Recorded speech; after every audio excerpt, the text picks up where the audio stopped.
image X, and it goes through it. Motion artifacts, though, are problematic. Total subtraction of common structures. Subtraction possibilities are limited by the number of images. For energy subtraction, you need rapid voltage switching is required, because remember, you have a low kV image and a high kV image.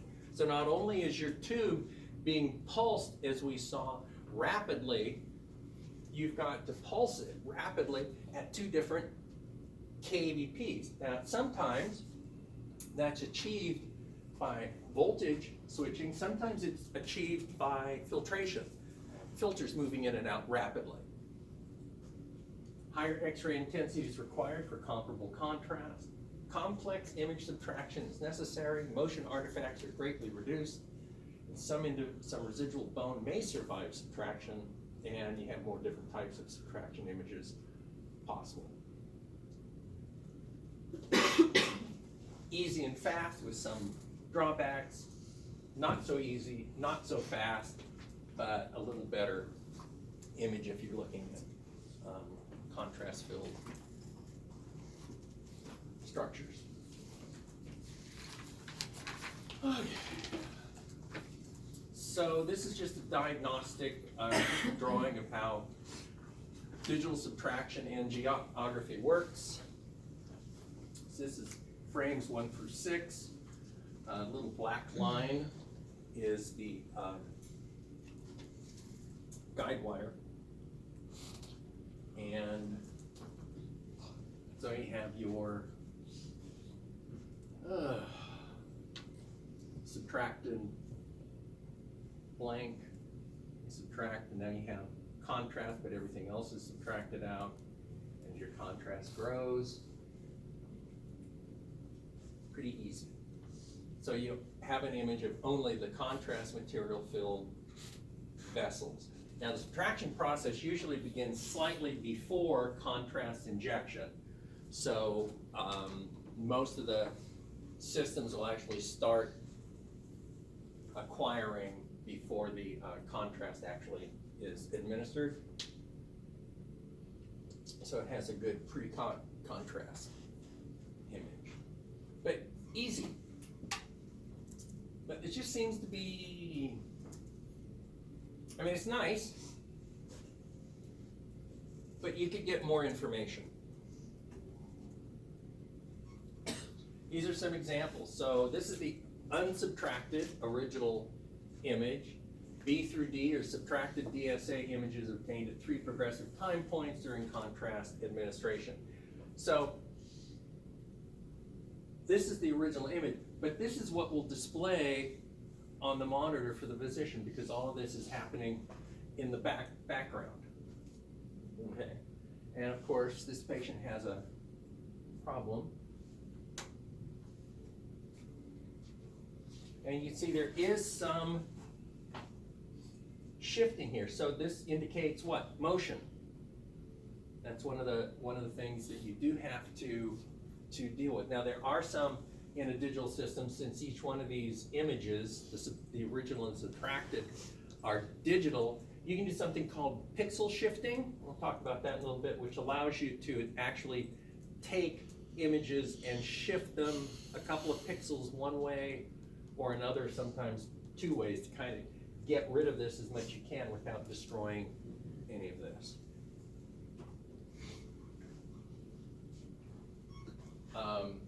So pre and post contrast, you can do some beautiful work with that.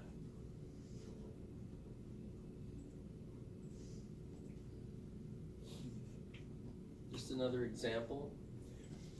Like I said, that's nice, but there's better things you can do.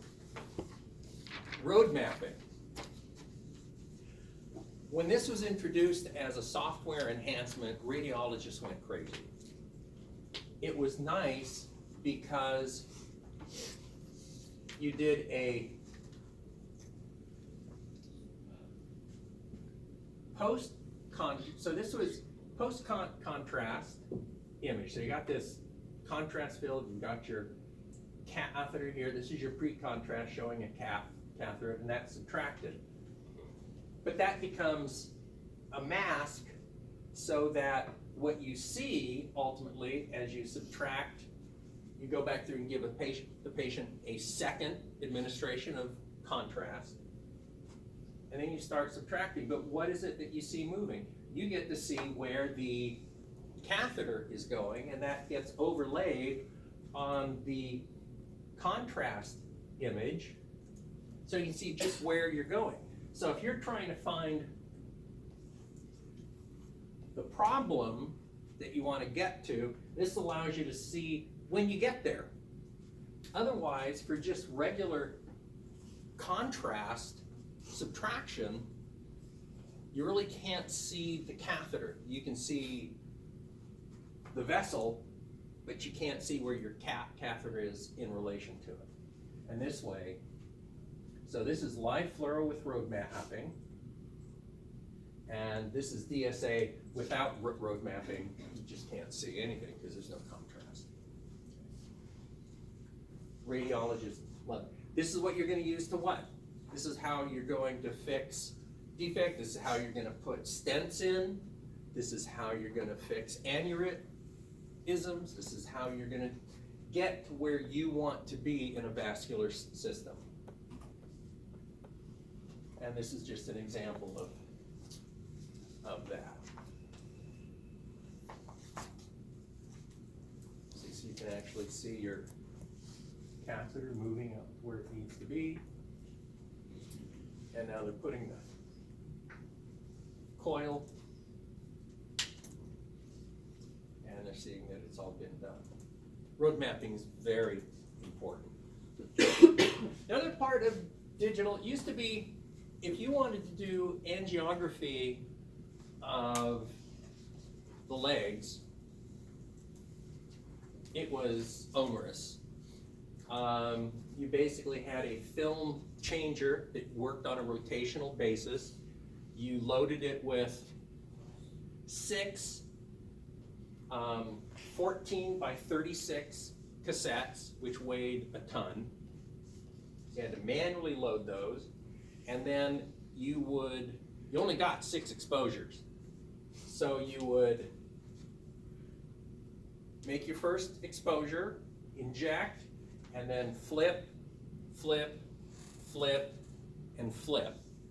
And that would give you all of your legs. And then, of course, if you want to do subtraction, then it was all done by hand. That was a pain. Digital, table moves. You do boom, boom, boom. Digitally, the computer looks at that and says, these are just pixels. These are arrays of pixels. So we'll take this group of pixels and we'll stitch them with this group, and we'll stitch these with this group, and it gives you one image from 3 exposures. Nothing's changing, nothing's moving. The only thing that's going on is the table moves. Big advancement. And this is what peripheral angiography looks like.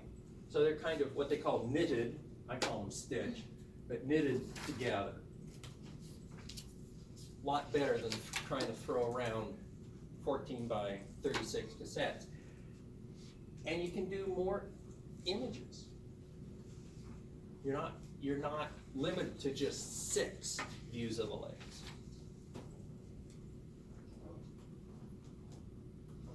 Now this is pixel shift. So you can see that you've got white edges here. So the patient moved. You got some ragged parts of vasculature. So you use the pixel shifting to kind of move things over a little bit. Notice most of these white edges disappear. You've matched that much better. Vasculature is not as ragged here as it is here, and you get much better detail. Most systems will allow you to pixel shift 3 to 5 pixels, one direction or another, which is usually enough. If the patient grossly moves, then you have real problems. But for that minor moving or respiratory moving, things like that, cardiac motion, you can pretty well use pixel shift to do that. You can do image summation. So you stay in one place and you do rapid images, and it just stacks them all up on one another and then changes and adjusts the contrast. So this isn't really like super bright and this is really dim. It just adds it all up. So it's like capturing a delayed injection all in one image. You don't have to move anything. It's called image summation. Distance.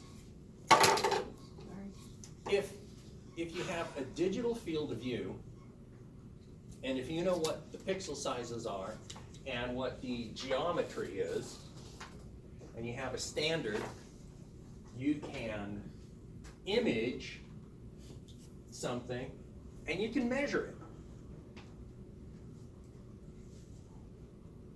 Big advancement.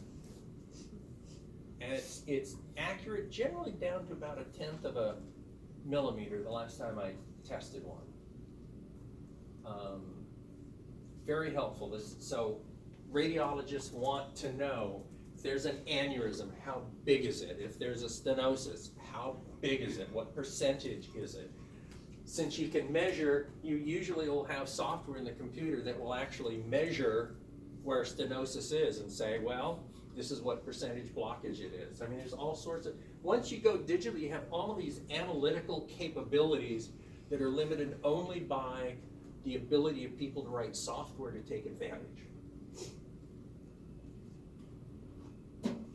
So what's patient dose like?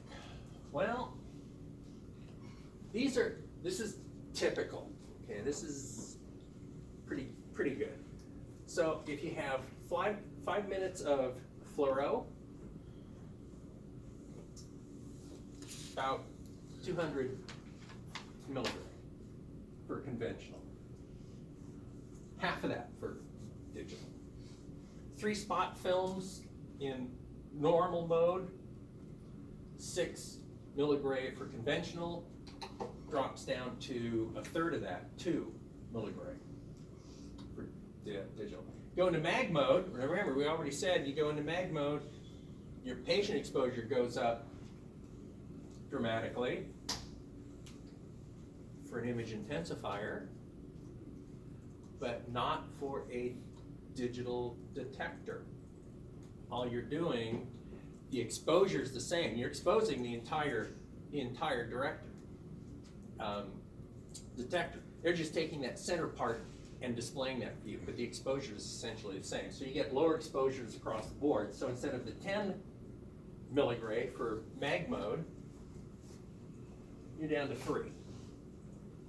Total dose, 216 milligray for conventional on this particular patient, less than half of that for digital. And there's other things you can do as you get better with your system and as the system's advanced to keep that dose lower.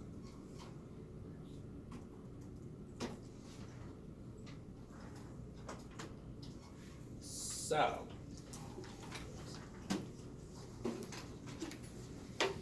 any questions?